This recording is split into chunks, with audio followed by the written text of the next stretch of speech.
Everyone to TV5 News at 9. It's time to take 5 for the Memorial Cup.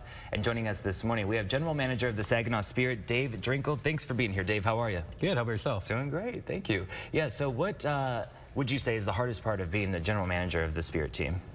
You know what? There's a lot of things that go into being a general manager behind the scenes that maybe people don't realize. You know, they see the fun things of the games and the draft and everything like that. But I always say the hard part is when you have to make tough decisions for the franchise and maybe move a player in a trade or, you know, let a player go and cut him from the team and, you know, ultimately maybe ending his OHL career. That's tough, and that's what keeps me up at night, to be honest with you. But you know that going into the industry, and you have to try to push through that. Yeah, I'm sure you guys got to build a tough skin, that's for sure.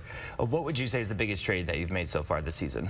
The biggest trade, for sure, there's a few of them at the deadline. Trading for Owen Beck from the Peterborough Petes was a big trade. That was a tough one to make, moving a young player, Aiden Young, and some draft picks for Owen, but we wanted his experience, his leadership, you know, Memorial Cup experience, World Junior experience. And then I did move a lot of draft picks for Jorian Donovan as well, a defenseman that we brought in. But Jorian's been phenomenal for us, and we acquired those draft picks last year in a trade for Pavel Minchikov. So, you know, in a way, you're almost, you know, in one, out the other. You know, 1 year you're not going to make a run, you get those draft picks, and I was able to use those draft picks to get Jorian and put us in the position today. Seems very strategic, too. Yeah, there's a lot that goes into it, for sure. Yeah. And can you tell us what the team did well during the playoffs, which was very exciting this year? Yeah, ultimately it stings. You know, we didn't get to the final end goal of winning the OHL championship. We have another chance to win the Memorial Cup here, which is great. Yeah. But, you know, our guys competed hard. The Sault Ste. Marie Greyhounds gave us a very tough series in round 2, and it went to 7 games and took a lot out of our guys. But our guys competed, they battled, pushed back against a very tough London team as well. And, you know, that series we lost in 6, but I really felt like it could have went either way.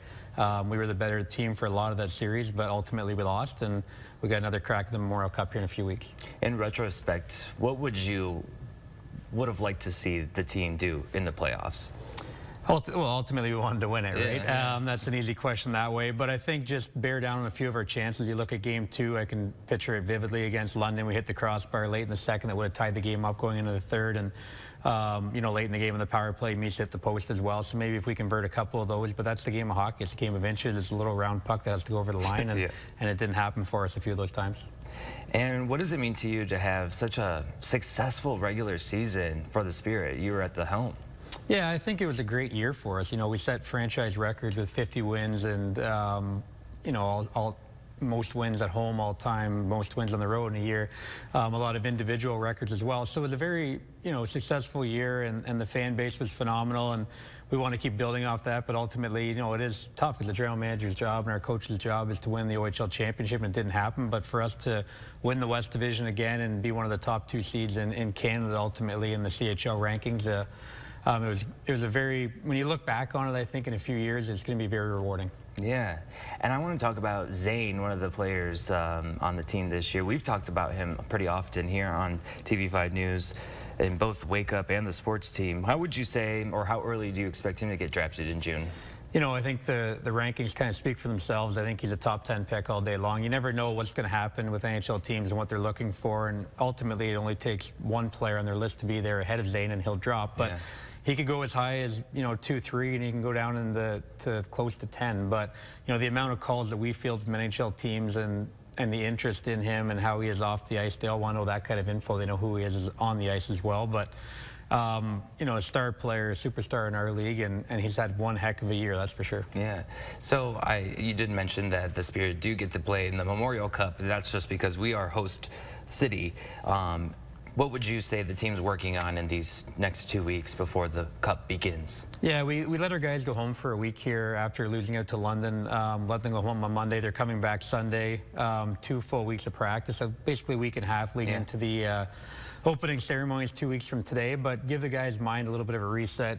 Let their bodies heal up. I think a lot of people underestimate how beat up guys are behind the scenes, and either if they're not major injuries, everybody's dealing with something at this time of year. So let them heal up, get away from it, get their mind right, come back and really focus on the ultimate goal of winning the Memorial Cup here in Saginaw. Any final message that you would like the players to know before going into Memorial Cup?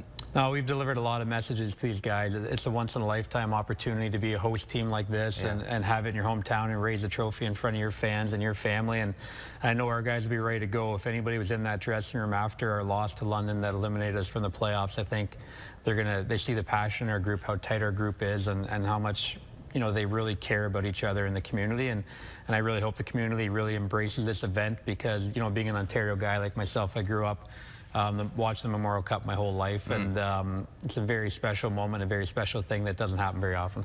Absolutely. Dave, thanks for your time this morning. No, thanks for having me. Yeah, absolutely. And for more information and the tickets for the Memorial Cup, or you just want to find out the schedule, you can find it in the hot link section on our website at WNEM.com.